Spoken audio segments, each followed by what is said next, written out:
Hey, today I want to talk to you about a tiny tweak that you could make on your sales team that could literally double your results overnight. My name is Jim Burris. I've been in sales for 20 years and I've sold in most major markets across the country from Manhattan to Miami, Denver, Colorado, and Dallas, Texas. I own a company called WRF Consulting. It's Warrior Revenue Factory. We help organizations with high impact, elite level sales coaching, mission driven leadership, results-driven marketing. When I say results, I don't mean have a fancy, pretty website. Nobody really needs that. You need a tool out on the internet that can drive leads into your organization, people that are ready to buy. Your salespeople are out there hunting and looking, turning over rocks. You need to be able to leverage technology to your benefit to help grow revenue as well. In addition to that, we help organizations organize and make the data in their CRM user-friendly, and we actually show them how to use it. Data is a big buzzword today, so we actually dive deep into your business and help you understand the information that you have and how to use it effectively. Today, I want to talk to you about that tiny little tweak that you can make that can double results overnight. I'm talking about sales coaching versus sales training. A lot of people, those are buzzwords, or just like data is. So, how do you use them? What is it? What's the difference? I didn't really know until I got into a sales coaching role where I traveled around the country and helped open up offices for a large IT company as they were growing. So I'm going to just read a paragraph or two from this book. It's Sales Leadership by Keith Rosen. Honestly, the best piece of advice I could give you today is most sales leadership books are just regurgitation of other stuff. I always encourage people, just get one John Maxwell book. I think it's the 21 Laws of Leadership. And this book, it's everything you're going to need to know. So let's talk about the difference between coaching versus leadership. And this has a good story, so it's a good analogy to help you understand the difference. It makes it relatable. So the two common questions about coaching and training are: one, how do you differentiate between training and coaching? And two, do you collapse the two together or leverage each one to complete the other? Here's an analogy to help you understand how to distinguish between coaching or a training opportunity, and sometimes you need to leverage both. So if you want to learn how to play golf, so in this analogy, substitute golf with sales in your mind as we're talking. So if you want to learn how to play golf, you're going to go to take the games. If you're going to take the game seriously, one of the first things you're going to do is find a great instructor, a trainer, or enroll in a golf training class. You find someone who can teach you the fundamentals of the game and help you develop your swing. Since you've never done this before, the instructor will demonstrate what a golf swing really looks like. After that, the instructor will then ask you to swing the club and hit some balls. That's the training aspect of it. After you've learned the basics on the course, you're on your own. You take what you learned from the golf pro and you're doing the best to apply it. You notice you've hit a plateau and you realize you need another lesson. So do you need more training or do you need coaching? Since you want to take your game to the next level, you schedule another lesson with your instructor. The instructor doesn't take the same training approach as in your early lessons. Now it's time to take a coaching approach to build upon that foundation and refine your game.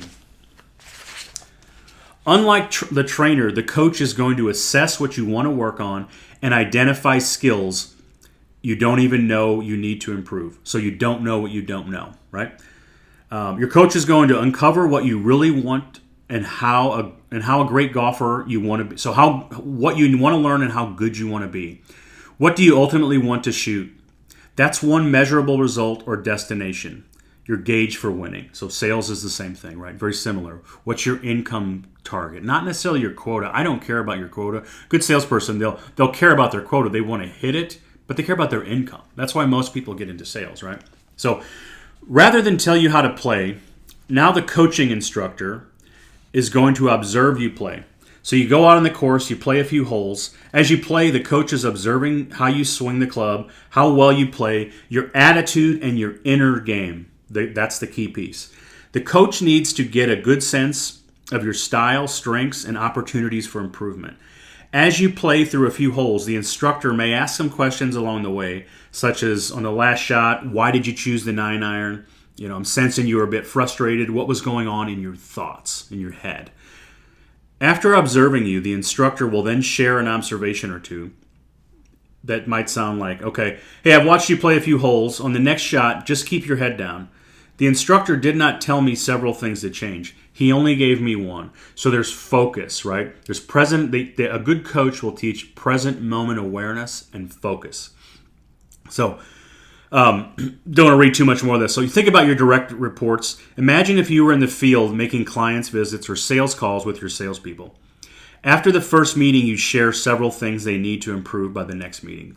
So in doing so, you're going to, if you give them too much stuff, you're going to sabotage them. So it allows you to focus. So just 2 quick lines, and then I'm going to talk a brief story to really bring this home. So the trainer is going to provide you with a foundation. A coach is more of discipline management that you use to leverage all your individual salespeople's strengths and talents. So that's probably a little bit, and I hope that wasn't horrible to listen to. But this book is tremendously beneficial for a sales leader or sales manager, I guess it's a pretty common title. I want to tell you a story. When I was a sales coach for this large IT organization, I travel around to different markets. And one of the markets in Florida was Orlando. And no rep ever really, they never really knocked it out of the park, I guess, to say, just to make it simple. It's a good market. It's not a huge market. It's not Manhattan. It's not Dallas. It's not Chicago. But it's a big city, right? There's a lot of bigger businesses there. And they finally got a rep in there that had the curiosity and the willingness to learn. That would be my 2 biggest things when you're hiring people to look for. Hire the will, train the skill type of deal. So when I was working with this rep, she said she had an income goal. What she wanted to achieve. She wanted to make $200,000 a year because she wanted to be able to take her kids to Europe, and I think she wanted to run a marathon there. No one had ever made more than maybe $125,000 a year in that market. And working with her, same thing I did in all her markets and similar results, but she was probably one of the most coachable. We would go on meetings. So I came in as a trainer and provided training to several reps in Florida. And then we would go on meetings, right? So the first 1 or 2 meetings, they would set the appointments. They would do the prospecting, set the meetings. I would fly back in and we would go on the meetings. The first couple of meetings I would run to give them something to model. So we've done this in training. We've role-played it. You've done some practice and presentation. Now let's see it in the real world. I would give them a good example to model. And then from there on, she started running the meetings. I would just fill in the gaps, when questions pop up that she couldn't answer, just because she was new, right? I would help fill in those gaps. But then as things progressed and they start to learn the business, where the coaching really comes in is afterwards, you can sit down and you don't have to be on the meetings with them, right? There's different ways to coach people without being there with them. But in this case, we just happened to be together. So afterwards, we would sit down and I would ask those questions. Hey, when you were asking this question about the prospect about X, Y, Z, and then they said this, and I know where I want to go. Like, hey, they either could have asked a different question, or they missed something completely, or they could have asked it better. So you talk to them. And you bring them kind of into that present moment awareness, so they're aware of oh, okay. Because in the real world, they're it's shit's hitting the fan in a sales meeting, especially when you're new. You're very nervous. Let's just be honest. Most people are. So you're going to miss things. But it gave us an opportunity to say, hey, when they say this, pause and take the time to the present moment awareness in that calm light. Just go, okay. I want to ask this here, right? So it gives you the opportunity to be aware of things that you wouldn't be aware of. It helps bring them back. So the next time you're in that scenario, your brain is going to go, oh, hey, I'm going to play this out, but your brain is going to make a quick decision. Hey, the last time I encountered this, this happened. And then I remember with the coaching, they said, hey, let's try this. And we role-played it, and it worked. And they have a different result the next time, right? So it does a couple things. It improves their self-image, their self-belief that they can actually do this job. It improves their skills, and that just goes so far in sales. And then from there, it just you can just build upon that. Then you start working on the next things, and you deep dive, whether it's in discovery meetings or even prospecting. If you're listening to your reps prospect, which you should be in some fashion, whether you're listening to calls or listening to them live, you can give that immediate feedback, not criticism. There's criticism and then there's feedback. They're totally different things to most people.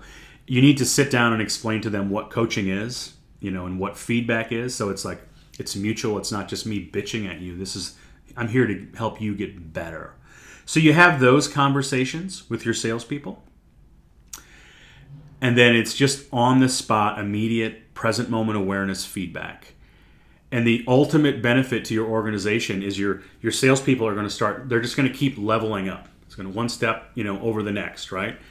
And that's how you get better. That's how you grow revenue. That's how you make your salespeople more confident and more armed to do their jobs. It's tough out there. As sales managers, as leaders, as CEOs, it's different as a sales rep going into a meeting than it is for someone that may have been doing this for years. You have a different level of confidence. You have the title of CEO, so people naturally view you differently, or see if whatever your title is, or sales manager, right? Whatever it is that your title is, your role that you're going with your salespeople. Coaching them just helps empower them to get them to the next level. Because in a meeting, there's several voices that need to be involved in the conversation. One of them is the sales voice. The other one is the executive voice. And depending on what you sell, I've spent a lot of time in IT and managed services. So there's that technical voice, right? And the salesperson can have a technical voice to some extent. They shouldn't. They're not expected to be, solutions architects. But that's the benefit of coaching, is to help build your salespeople up, get them to the next level, to empower them to need you less, to make them more powerful out in the field, to ask better questions, to really uncover the need why someone would buy, and to have the confidence to ask those questions. I hope you got something out of this video. I hope there's something that I know there's things if you're honest with yourself, you could apply immediately with your sales team or the next time you have a meeting with them. And if you need help with this, that's what my organization does. WRF Consulting Group. It's the Warrior Revenue Factory. We work with organizations, again, to help them with elite level, high impact sales coaching to really make a difference in their people, in their revenue, and just their overall profitability of their company. We also work with mission-driven leadership. So we work with you, and everyone on your team should have a leadership mentality, whether they're a brand new SDR or they're a salesperson for 10 years. Everyone's a leader, whether they realize it or not. So we work with your team on that. And then we work with your organization for results-driven marketing. Again, not just building a website and making it pretty. It's real world, in the trenches. How do we find people who are ready to buy? Your salespeople are out there all day long kicking up rocks. What about the people that are looking for what you do? How do you help them find you? We help your organization with that, and we help you organize that data into a user-friendly fashion and to actually get the most out of your CRM. You're probably spending what most people would consider a lot of money for a CRM. How do you know you're getting the most out of it? That's what we do. Have a special offer now for small and medium-sized businesses around the U.S. I'm in Dallas, Texas. I would love to work with MSPs in Dallas or St. Louis or Minneapolis, but I work with any type of organization, service-based organization, that would fall into the growing small business or the mid-market category that has anywhere from 3 to 5, probably a maximum of 10 salespeople. But here's the catch. You have to be willing to commit to a relationship with our organization for 100 days. 100 days minimum. There's no long-term contract. Honestly, there's not even a 100-day contract. I'm just going to ask you, person to person, man to man, man to woman, whatever that scenario is, to be willing to give it 100 days to see results. And the offer that I have right now, it's typically, like 100 days would be an X amount of revenue. I'm going to offer look at it on a 90-day or 3-month basis. The third month will be free. I ask for you just to commit to the first 2 months. I'll give you the third month free. And the dirty little secret is I'm getting this business started. I know if you have a commitment to 100 days and you work with me, I know we're going to get results together, and I'm willing to offer up a discount in my services because I know that you're a sales leader, you're a business owner, you've got friends that need help like we offer as well. I'm confident that we'll have such success that you'll be willing to introduce me to some of your coworkers or your peers. So that's a dirty little secret behind my offer. I want to help some organizations because I know they need help. It's tough out there. I'm here to help. If you want to get started or if you have questions, the best way to get in touch with me right now is through LinkedIn. It's Jim A. Burris. I'll put the link in the description below, but if you want to search me on LinkedIn, it's James A. Burris or Jim A. I do have my middle initial in there, so I think Jim A. Burris, Dallas, Texas. You'll see my picture. Connect with me on there. Send me a message, or definitely like and hit the like button or the subscribe wherever it's at. And like the video, subscribe, leave a comment below. I can respond to you there, and we can schedule a way to get back in touch. I'm getting all my tech set up, so I'll have that a better way, a more sophisticated way where you can kind of opt in, right, and send me a direct message through our lead generation website. Thank you so much for listening to this. I hope you got some value out of it, and that's what this channel is about. It's about hard-hitting, real-world, no fluff, no buff. I'm not interested in writing 10 books on every new topic that comes out. I'm looking to help organizations grow their salespeople, which in turn grows revenue, makes private equity happy, makes you happy, makes all the other shareholders in your organization happy. So let's get started. Let's get to work. Thanks.